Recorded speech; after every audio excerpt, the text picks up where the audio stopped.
Welcome back to another episode of On the Subject. I'm your host, Michael Vilardo, co-founder and CEO of subject.com. You know where to find us.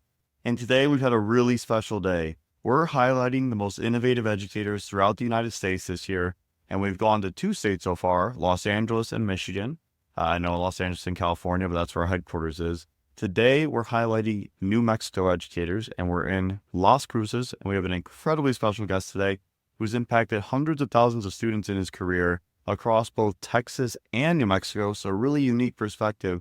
Jaime De La Torre, the director at Las Cruces, the second largest district in New Mexico. Thank you so much for joining us today. Thank you for having me. Really appreciate everything you've done for students, and I think that's where we always want to start from a place of gratitude, and we're really indebted to the heroes of society who are helping kids, and it's all about the students at the end of the day. Tell us more about what made you fall in love with education and why you wanted to get into education. So I think fall in love is a stretch. Hey, we're here to be authentic. I love it. Just let it roll. Well, I know the question is always if education was my main goal long term. It actually wasn't until my second year in college that I got into education. I actually owe part of that, or actually a good part of that, to my wife. Amazing. I just followed her lead. She said, I'm going to be in education. I said, hey, let me try it out too. And once I got into it, I loved it. So fell in love, but it took a while. Yeah, that's amazing. And where did you meet your wife? In high school. And where was this?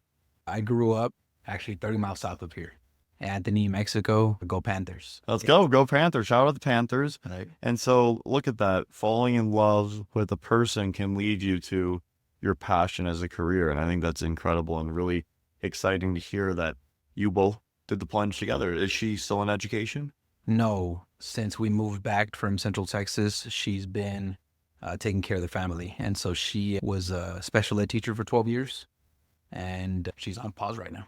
Well, thank you so much for those 12 years. It's incredible. And congrats on the family. Yeah. So what drew you to Texas? How was that experience? It's the second biggest state in the country, really unique state, so much going on with education there, really particular curriculum alignment with TEKS and such. Right. Yeah, what was that experience like working within the Texas educational system? It was probably the best experience I could have had in my position now. There was a lot of learning. I found my mentor there, Dr. Lali Garcia. Shout out this doctor. Absolutely. Who really influenced my path into leadership and education. And I think it's such an opportunity to be able to meet people along the way and to grow and to establish friendships and relationships. So I think Texas has really given me a lot in that regard, that now I get to bring that experience back to New Mexico. I know it's amazing because you got to go to Texas. Now you're back in your home state. You're at the second biggest district in New Mexico. It's a huge responsibility and a huge impact. What's it like working in Las Cruces, and how has the experience been so far? So far, it's been fantastic. My favorite part of being in Las Cruces is my kids go to Las Cruces. Oh, it's amazing. And my message to staff and to our families has always been that as a parent, I want the best for my kids. And so as a educational leader, I want the best for every kid in LCPS. Absolutely. And we talk a lot about how we can be better at helping students. Where would you love LCPS to be 15 years from now? Like, what's your vision for how we could be able to connect and engage Gen Alpha learners? I think taking small steps right now when it comes to educational technology. In my position, I support a lot of those steps that we're taking. So just being innovative. I think we just have to approach everything with an open mind as we talk about the AI world. And what's your stance on AI? What do you think? I think you can't run away from it. 1,000,000%. It's literally in everything that we do. And so it's our job to educate ourselves, our students, and the community. And so further down the line, our students need to be versed in that, whether it's well versed or if it's just kind of the surface. It's our job to prepare them for that workforce. So 15 years down the line, our students that are now in the elementary need to be ready for those requirements of them going into the workforce. Exactly. They're going to use it in the real world tomorrow. So why not help them have the tools to do it today? And Right. I think that's amazing. And I love that you brought up education technology and how we can innovate. And there's been so much education technology over the last 15 years. And some have been great. Some have been mediocre. Some have been not so good and potentially hurt. Yep. How many like cold calls and cold emails are you getting on a daily basis from education technology folks? And how do you filter out the noise of what could be a solution versus what is just the cost of your time? On a daily basis, I would say anywhere between maybe 5 to 10. Yeah. Wow, that's a lot. That adds up over the course of the week and a year. It does. It does. Everything in terms of my position is always to meet the instructional alignment of the district. I'm not in a position right now to make a decision without having input and guidance from our team. And actually, I wouldn't make that decision anyways. So for us right now, everything is about if we already have something in place, how do we cultivate and grow that? If we don't, then we can do a little bit more research. So that's where we start vetting resources and looking into, will this drive the overall plan for the district when it comes to improving academics? Yeah, and so one thing that we always talk about is helping with enrollment, attendance, four-year graduation rate. Are there any other key metrics that you really focus on a quarterly or annual basis where you say, hey, or is it ninth grade course completion? What are the most important things to you as you assess your student body? I think everything is still, at least for us and here at Las Cruces, we're very much focused on math and reading, English language arts. So we have several programs that we're using to formatively and summatively assess our students. And so I think that's happening more than quarterly. That's almost on a daily basis for our staff. That's amazing. So is this like in a staff meeting or is it, do you have a internal comm system where you chat each other? What's that daily tracking like? Because that's amazing. When you measure stuff that granularly, that's how you really get better. Well, and I'm speaking more for the teacher side. Yep. As you being in the classroom myself, once you put out an assignment and students work on something, you make an adjust on a daily basis. And so depending on, every building does things a little differently, right? With us in a virtual setting, we still have our PLCs. And so our staff still comes together and they're having some of those conversations. Are they in the depth that we want? Maybe not always. And that's something that we continue to grow. So those PLCs are really where people are coming together and talking about how our students are doing. For us, because I also manage the Virtual Learning Academy for our district, our conversations are happening when we're tracking our students on a weekly basis. So on a weekly basis, I'm asking our staff to monitor all of their students that they support and really look at those that are struggling so we can take next steps for that. Yeah, that's amazing. And I love how eloquently you can describe it. Really well done. And what do you want more from education technology companies? How can they better support you and be able to have you be as successful as possible? That's a loaded question. Feel free to unload on me. That's good. It's like we always say, let's be the number one listing company and take critique seriously. I think there's been a variety of edtech companies that have let districts down because of running an old school playbook from the 2010s, and it's 2024, as you noted. I is part of it. We're in a post-pandemic world where some of these kids, and this breaks my heart, some of these kids missed school for 2 years. Now, they were going in and out, of course, but think about it. If you're a 10-year-old and you miss 2 years of school, that's over 20% of your life. Right. That's hard. And even the social, emotional well-being of not being able to better understand their facial expressions and whatnot because of that.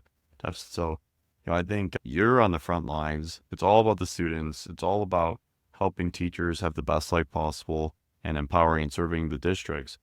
And I would love to see more ed tech companies kind of take that customer-centric approach where, hey, we're the extension of the district. What can we do to better serve them? Right. I mean, just on a very surface level, I think when we talk about ed tech right now, there's a fine balance that I think all districts are looking for. While we need to educate our students in what that future looks like for them, I think everything is on maybe a grade level band structure. For example, when we talk about AI running on the district, our initial conversations are, what should an elementary student know when it comes to AI? And then it progresses into middle school and then it progresses into high school. I think if any ed tech company that might have some support in that regard, and I know most of them do that, but it's really finding a balance right now between sitting in front of a device all day as compared to having those face-to-face interactions and then collaboration. So coming back from the pandemic, that's really where schools and districts are still having a hard time with that. How much do we remove them from the devices? How much do we spend on paper pencil? Again, that's that balance component. And for any edtech company, it's really about how do you support that? I think in my regard, I would always go to ease of use. When it comes to that, if a teacher can implement something in the classroom in a smooth transition and not having to go to 4 or 5 different trainings, then that's a whole lot better for our staff, and they'll buy into something. They'll support. They'll cultivate that in their own classrooms.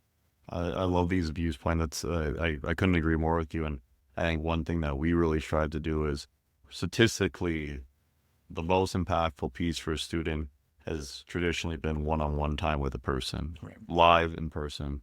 The problem is it's not very equitable because not everyone can afford one-on-one tutoring, and most classes have a really large teacher-to-student ratio. And so if EdTech can better assist teachers getting those magical one-on-one small group moments, that's really the dream for us. And so our hope is that if we could be more of the core curriculum, teacher can get more time one-on-one with students who are struggling. Maybe they're behind, or maybe they're ahead and they just want to have a personal relationship. Hey, how are things going in your life? How's family? Those questions mean a lot to kids, especially those that maybe don't have the most stable household. If they could have a teacher who really leans in and really cares about them, and just, it's unbelievable. I love that you've been able to bring so much support from. What's it been like being a director versus being in the classroom every day? How has that changed for you? And what do you like about it more and what do you like about it less? I think what I like about it more, and anytime in any position I've been in, it's always been about extending my reach. And so that I felt that when I first got into coaching. What do you coach? Well, that was many moons ago. Oh, okay. I coached a bunch of different sports when I was still in Texas. Oh, amazing. I love that. From football to basketball to tennis. Football in Texas, that doesn't get bigger than that. It was a challenge. It was fun. Yeah. It was fun. So anytime that I've been in a position, it's always been about how can I reach more students? And so going into coaching, going to being an athletic director, and then being an administrator, everything has always been about how do I continue to support as many people as possible. Now being an educational leader, now you're supporting staff who's supporting students. And so that's where it's now our job to best cultivate that in our staff, to really drive home the message of we want the best for our students, so we're always going to give people the best. That's where I become a cheerleader in that. Well, I really appreciate that. And I'm just an ex-athlete as well. I love like the coach-teacher mentality. And I always say coaches and teachers, those are the heroes of society, and they're educating the future leaders of this world. And the way coaches impacted me and teachers growing up, those are really special relationships. And I love that you've had both those impacts. The one piece I always like to do, though, when we wrap these conversations is speaking to your younger version of yourself. Sounds like for you it would be speaking to your college version of yourself when you were able to say, hey, my wife's going to go into education. I'm going to take this chance. I'm going to go on this leap, this journey of education. What would you say to that version of yourself today, knowing what you know? How would you be able to say, enjoy the experience or be gracious of this, or like, great job? You're like, how would you speak to your younger version of yourself? That's a big question. So I think, at least me personally, when I was a student, I had a negative experience in education. That is also one of my drivers of being in education. So when I had a negative experience with the teacher, then now it was more about making sure I challenged myself, because that experience drove me to take a step back. So because a particular teacher responded to me in a negative manner, I didn't want to challenge myself anymore. And so I feel like I limited myself to what I could have continued to look into. And the reason why education spoke to me was because my job is to make sure nobody ever does that to us again. And I would have loved to have looked into something else, but I am so lucky that I looked into what I fell in love with. I would say just challenge myself a little bit more. I love that. Ambition, challenge, always be learning. We're always learning. And honestly, I really appreciate you making the time to be able to stop by this place today and share your story. And where can the fans find you on social? Where can we find you to support your journey? Find me on Instagram. Instagram? DLT under, what is it? underscore Jaime. I don't know my Twitter handle, or I'm sorry, my X handle, whatever it's called. But I'm sure you could just look for it on there. So both on LinkedIn. and Twitter. LinkedIn as well. LinkedIn, Instagram, or Twitter, and we'll link some more ideas in the comments below. This is another episode on the subject highlighting innovation, and this episode specifically highlighting the most innovative leaders in New Mexico. Like us down below, click on the YouTube, Spotify, subscribe, comment. That way we can go to more states and highlight incredible leaders in education and help spread the story throughout the industry. Thank you so much for your time today. It was so much fun. Thank you. Appreciate it.